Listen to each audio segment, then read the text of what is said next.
নমস্কার, ভূতের কাহিনী চ্যানেলে আপনাদের সবাইকে স্বাগত জানাচ্ছি। আমি অঞ্জনা। আজ আপনাদের যে গল্পটি শোনাবো সেটি হলো নারায়ণ গঙ্গোপাধ্যায়ের লেখা সহচর। বিখ্যাত বাঙালি সাহিত্যিক নারায়ণ গঙ্গোপাধ্যায় 1918 সালের 4 ফেব্রুয়ারি জন্মগ্রহণ করেন।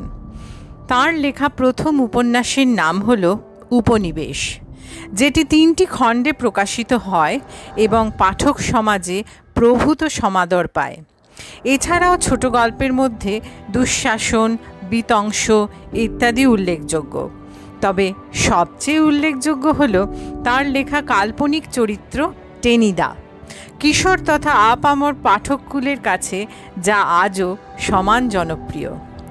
আসুন তাহলে শুনে নিই আজকের ভূতের গল্প, নারায়ণ গঙ্গোপাধ্যায়ের লেখা সহচর।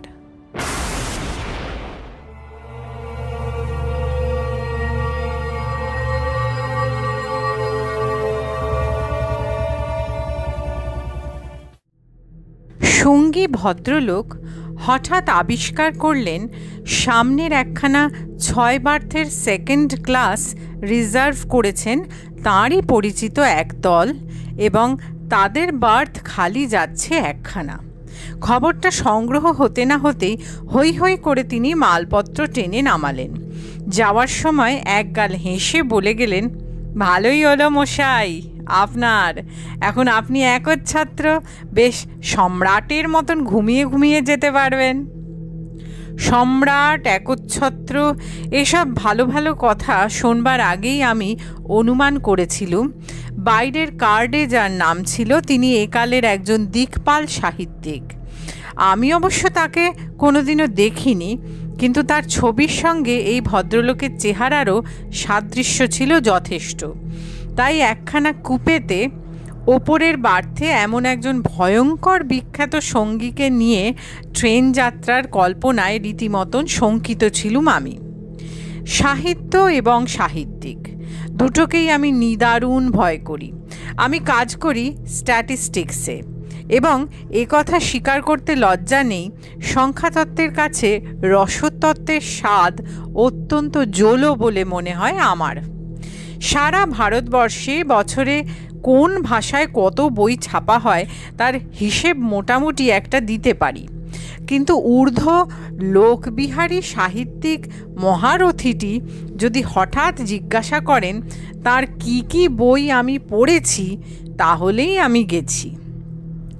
মনসাঙ্কে ফেল করা ছাত্রের মতন ফ্যাল ফ্যাল করে তাকিয়ে থাকা ছাড়া আমার আর কোনো গতি থাকবে না।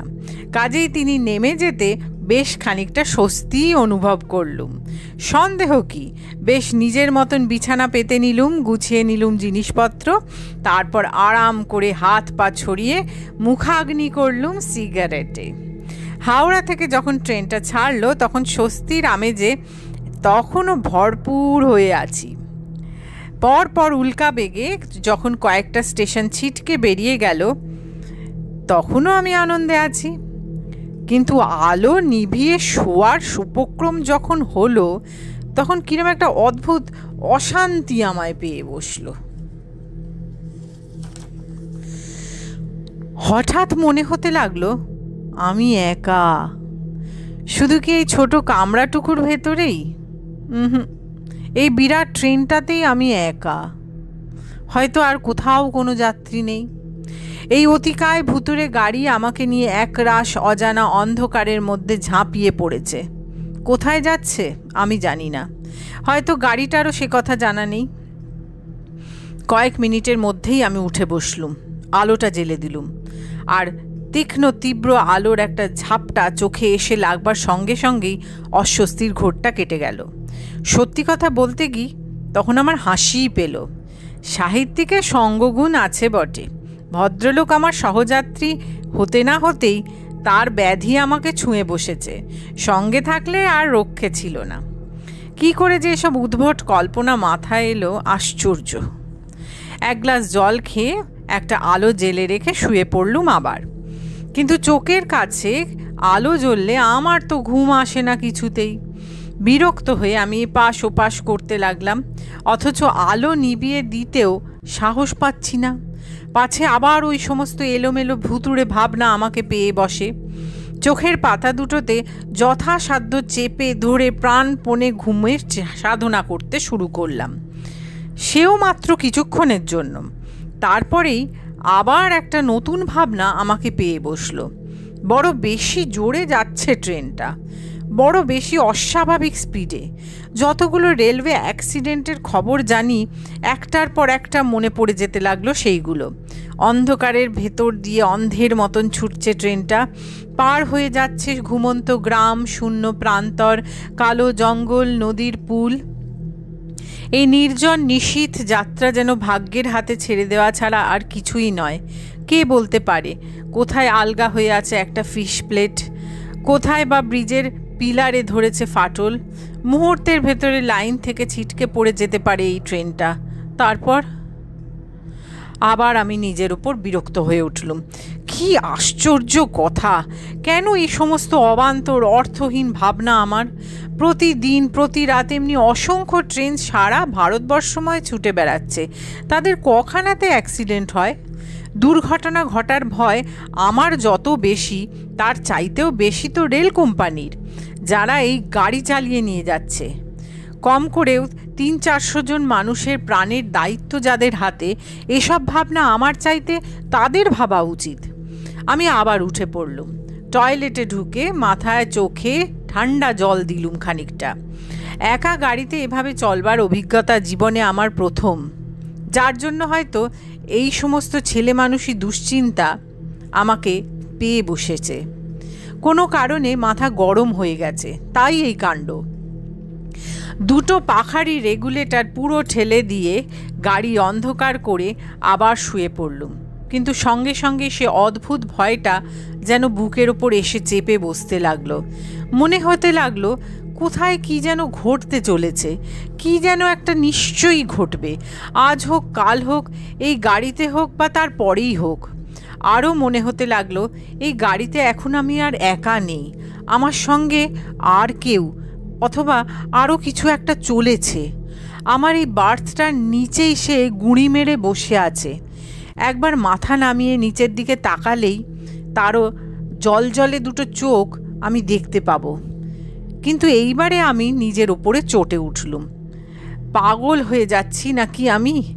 কোনো কারণ নেই, কোনো অর্থ নেই, তবু পৃথিবীর যত অবাস্তব উদ্ভট কল্পনা সব আমাকে পেয়ে বসেছে। হালে কতকগুলি বিলিতি ভূতের গল্প পড়েছিলুম, হয়তো এগুলো তারই প্রতিক্রিয়া। কি অদ্ভুত অস্বস্তি থেকে নিজেকে মুক্ত করার জন্য এবার আমি মনের সঙ্গে যুদ্ধ শুরু করলুম দস্তুর মতন। প্রাণপণে ভাবতে চেষ্টা করলুম সংখ্যাতত্ত্বের কতগুলি জটিল সমস্যা, যা ভেড়া গোনবার থেকেও কার্যকরী। তারপর প্রায় আরও 1 ঘন্টা পরে গাড়ি খড়গপুর ছাড়িয়ে গেল, আমার চোখেও ঘুম নেমে এলো। কিন্তু কে জানতো জেগে থাকার চাইতেও আরও বীভৎস হয়ে উঠবে ঘুমটা।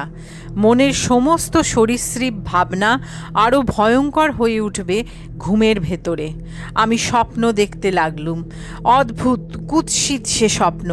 পরিষ্কার দেখলুম একটা ন্যাড়া নগ্ন পাহাড় আমার সামনে, আর কোথাও গাছপালা নেই, একগুচ্ছ ঘাস পর্যন্ত নয়। কলকাতার চিড়িয়াখানায় অতিকায় কচ্ছপগুলোর মতন বড় বড় পাথরে ছেয়ে আছে তার সর্বাঙ্গ। চারিদিকে জনপ্রাণীর চিহ্ন নেই, শুধু পাহাড়টার মাথার উপর পর্যন্ত পড়ন্ত বেলার খানিক রক্তরৌদ্র কারণ নিষ্ঠুর ভ্রুকুটির মতন জ্বলছে। আর সেখানে সেই অশুভ রাঙা আলোয় ডানা মুড়ে বসে আছে একটি মাত্র শকুন। আর সেই শকুন যেন অপেক্ষা করে আসে কাল পুরুষের মতন। কিন্তু এখানেই শেষ নয়, আরও ছিল। তারপর আমি দেখলুম সেই পড়ন্ত আলোয়, সেই ভয়ঙ্কর নগ্নতার ভেতরে শকুনের সেই ক্ষুধার্ত চোখে নিচে 4 জন মানুষ একটা মৃতদেহ কাঁধে করে নিয়ে চলেছে। কোথায় চলেছে জানি না। তাদের 4 জনের চোখে মুখেই একটা বিবর্ণ ক্লান্তি। আর সেই সব বাহকদের মধ্যে আমিও রয়েছি, আমি একজন। চিৎকার করে আমি জেগে উঠলুম। আমার সর্বাঙ্গ দিয়ে তখন দরদর করে ঘাম পড়ছে। চলন্ত ট্রেনের শব্দ ছাপিয়ে বেজে উঠছে আমার হৃৎপিণ্ডের আওয়াজ। আলো জেলে দিয়ে উঠে বসলুম। এবার না, আর ঘুমোবো না। যে কোনো কারণেই হোক আমার মধ্যে কোথাও কিছু তো একটা গোলমাল হয়েছে। ঘড়ির দিকে তাকিয়ে দেখলুম প্রায় 3টে। ওই সময়টুকু না হয় আলো জেলেই বসে থাকবো। এতক্ষণে আমার মনে অনুতাপ হতে লাগলো। সাহিত্যিক ভদ্রলোককে ধরেই রাখা উচিত ছিল আমার গাড়িতে। এই দুঃস্বপ্নের চাইতে সাহিত্য চর্চাই নেহাত মন্দ ছিল না। হেলান দিয়ে বসে বসে আবার সংখ্যাতত্ত্ব ভাবতে শুরু করলুম। কিন্তু এতক্ষণে সত্যি ঘুম আমাকে পেয়ে বসেছে। বসে থাকতে থাকতে আবার চোখ জুড়িয়ে এলো এবং আবার একটু পরেই সেই কুৎসিত স্বপ্নটার পুনরাবৃত্তি। সেই পাহাড়, সেই পড়ন্ত রোদ, সেই শকুন, আর তেমনই একটা মৃতদেহ কাঁধে নিয়ে আমরা 4জন শবযাত্রী। এবার চিৎকার নয়, আর্তনাদ করে সোজা হয়ে উঠে বসলুম। আর পাশে জানলার ভেতর দিয়ে যদি ভোরের ফিকে আভাস না দেখা যেত তাহলে হয়তো চেন টেনে ট্রেনটাকে থামিয়েই দিতুম, নয়তো ঝাঁপিয়ে পড়তুম দরজা দিয়ে। উঠে সমস্ত জানলাগুলো খুলে দিলুম। সূর্য ওঠেনি এখনো, কিন্তু বাইরের গাছপালা, মাঠ, পাহাড়ের উপরে শুভ্র ধূসর ব্রাহ্ম মুহূর্ত। একরাশ কনকনে ঠান্ডা হাওয়া এসে কাঁপুনি ধরিয়ে দিলে শরীরে। আমি গ্রাহ্য করলুম না। বিদেশি কবির ভাষায় শুধু আমার মন প্রাণ ভরে বলতে ইচ্ছে করছে, হেইল হোলি লাইট। বেলা 8টার সময় পৌঁছলুম গন্তব্য স্টেশনে। ভুতুড়ে গাড়িটার থেকে নেমে যেন মুক্তি স্নান হলো। স্টেশনে একটা এক্কা গাড়ি ছিল, মামাই পাঠিয়েছেন। 1 ঘন্টার মধ্যেই 8 মাইল রাস্তা পার হয়ে গেলুম। মামা ব্যাচেলার মানুষ, একটু পাগলাটে ধরনের। প্রথম জীবনে সন্ন্যাসী হয়ে বছর কয়েক অজ্ঞাতবাসে ছিলেন, তারপর এখানে এসে ডাক্তারি শুরু করেছেন। একেবারে পাণ্ডববর্জিত গ্রাম অঞ্চল। কয়েক বাক্স হোমিওপ্যাথি ওষুধের জোরেই এখানে ধন্বন্তরী হয়ে বসেছেন তিনি।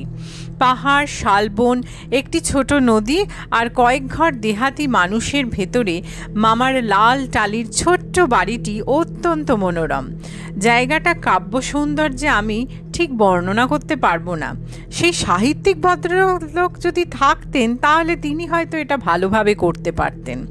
মোটের ওপর আমার ধারণা, কলকাতা থেকে যারা কিছুদিনের জন্য পালিয়ে আত্মরক্ষা করতে চায় এবং সেই অজ্ঞাতবাসের সময় শহরের কোনো পরিচিত লোকের সঙ্গে দেখা না হলেই যারা স্বস্তি বোধ করে, এই জায়গা তাদের জন্য আদর্শ। অনেকটা আগে বাড়িয়েই মামা দাঁড়িয়েছিলেন। তার রগের দুপাশে দুগোছা পাকা চুল ঝকঝক করছিল সকালের রোদে। কিন্তু তার চাইতেও ঝকঝকে হাসি হাসলেন মামা। বললেন, আয় আয়, পথে কোনো অসুবিধা হয়নি তো? অসুবিধে? আমি ম্লান হাসলুম উত্তরে। সারা রাত ট্রেনের সেই দুঃস্বপ্নটা আবার আমার নতুন করে মনে পড়তে লাগলো। কিন্তু একটু পরেই ঠান্ডা জলে স্নান করে জ্বালা ধরা চোখ দুটো জুড়িয়ে গেল। আস্তে আস্তে স্বাভাবিক হয়ে এলো সব। তখন চামচেতে মুরগির ডিমের পোচ তুলতে তুলতে আমি মামাকে স্বপ্নটা বললুম। শুনে মামা হো হো করে হেসে উঠলেন। আসবার আগে কি মাংস টাংস খেয়েছিলিস মনে হয়? তা খেয়েছিলুম মামা, একটু বেশি খেয়েছিলুম। তাই এই কাণ্ড, পেট গরম হলেই লোকে ওইসব খেয়াল দেখে। রান্নার তো দেরি আছে, ব্রেকফাস্ট ভালো করে সেরে নিয়ে 1 ঘন্টা 3 নিশ্চিন্তে ঘুমো। আমি ততক্ষণে গ্রাম থেকে একটা রোগী দেখে ফিরে আসি। ব্রেকফাস্ট চুকে টুকে যাওয়ার পরে মামার ডাক্তারি ব্যাখ্যাটাকে হৃদয়ঙ্গম করে মনটা সমস্ত ঝরঝরে হয়ে গেল। তারপর ক্যাম্বিসের খাটিয়ায় গা এলিয়ে দিতেই আবার ঘুমের পালা। এবার নিঃস্বপ্ন এবং নিশ্ছিদ্র ঘুম। ঘুম ভাঙল চাকরটার বিকট কান্নায়। ছুটে বেরিয়ে এলুম বারান্দায়। মামাকে একদল মানুষ বয়ে আনছে কম্পাউন্ডের মধ্যে। তাদের চোখে মুখে শোক আর বেদনার ছাপ। হাউ হাউ করে কাঁদছে চাকরটা। কি হয়েছে, কি হয়েছে? বুক ফাটা জিজ্ঞাসা ছুঁড়ে দিলুম আমি। কিন্তু উত্তরের দরকার ছিল না। আমার মন তা আগেই টের পেয়ে গেছে। তবু কে জানতো মামার হার্টের অবস্থা এত খারাপ ছিল। মাইল 4 দূরে পাহাড়ি রাস্তায় ওঠবার সময় ঘোড়া থেকে তিনি পড়ে যান। যারা কাছে ছিল তারা বললে ঘোড়া থেকে পড়ে তিনি মারা যাননি, পড়বার আগেই তার মৃত্যু হয়েছিল। পাথর হয়ে দাঁড়িয়ে রইলুম। কাঁদবার মতন শক্তি আমার ছিল না। এসে যখন পড়েছি তখন শোকে আড়ষ্ট হয়ে বসে থাকা আমার চলে না। 8 মাইল দূরের পোস্ট অফিসে দরকারি টেলিগ্রাফ পাঠিয়ে সব ঠিক করে যখন মড়া নিয়ে বেরোলুম তখন বেলা নেমে এসছে। আড়ষ্ট ক্লান্ত পায়ে চলেছি প্রায় মাইল 1.5 দূরের শ্মশান। কিন্তু এটা কি দেখছি? এখানে সেই ন্যাড়া পাহাড়টা এলো কোত্থেকে? কোথা থেকে তার ধারালো চূড়োটার উপরে অমন করে বসে রয়েছে শেষ বেলার হিংস্র আর অক্তিম আলো? কোথা থেকে একটা শকুন এসে এখানে ডানা মেলে বসে রয়েছে সেই কালপুরুষের মতন? সব এক, সেই স্বপ্নের সঙ্গে সব এক। আমার চারিদিকে সেই অবিশ্বাস্য শূন্যতার সেই প্রেত পাণ্ডুর বিস্তৃতি। অমানসিক ভয়ে আমি দাঁড়িয়ে পড়লুম। কে যেন আমার পা দুটোকে টানতে লাগলো পাথরে পাথরে মাটির তলায়। সারা রাত ট্রেনে আমাকে অমন করে ভয় দেখালে কে? আমার বার্থের তলায় গুঁড়ি মেরে যে বসেছিল কে সে? সে কি মৃত্যু? আমার সঙ্গে আমারই সহচর হয়ে এখান অবধি এসেছিল। শেষ হলো আমাদের আজকের গল্প, নারায়ণ গঙ্গোপাধ্যায়ের লেখা সহচর। গল্পটি ভালো লাগলে কমেন্ট বক্সে অবশ্যই কমেন্ট করবেন এবং লাইক, শেয়ার আর সাবস্ক্রাইব করতে ভুলবেন না। আসবো আবার সামনের রবিবার নতুন একটি ভয়ের গল্প নিয়ে। ততক্ষণের জন্য নমস্কার।